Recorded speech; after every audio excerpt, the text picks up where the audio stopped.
Hi, welcome to today's discussion. This is about how do you actually create measures that people in your organization understand and can use.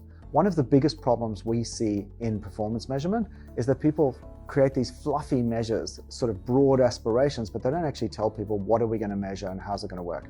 The template we're going to take you through shows you exactly how to specify measures in a way that everyone in the organization, from the board to the executive to all of the staff, and even partners understand. So everyone understands what are we measuring and why are we measuring that.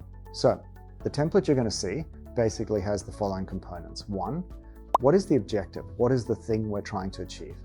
Secondly, it then says, well, what's the measure that would tell you if you've achieved that objective?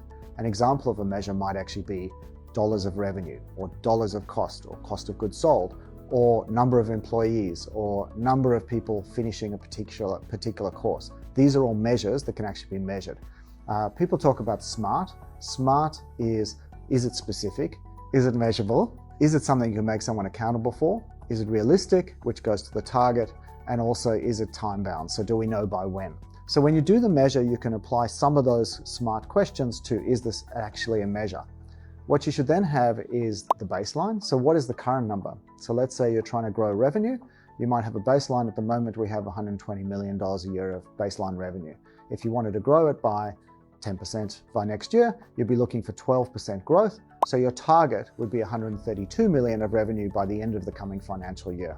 And then what you have in the last column is source. Well, who's going to actually provide this information? Where are we going to get it?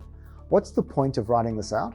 It takes you from this kind of vague, fluffy objective through to how we're going to measure it, what's the actual numbers we have now, what's the target we're going to have in the future, and where are we going to get that data. And if you do this with your measures, it allows everyone to be clear on how you're going to use measures and what those measures are going to be. I hope that was useful for you.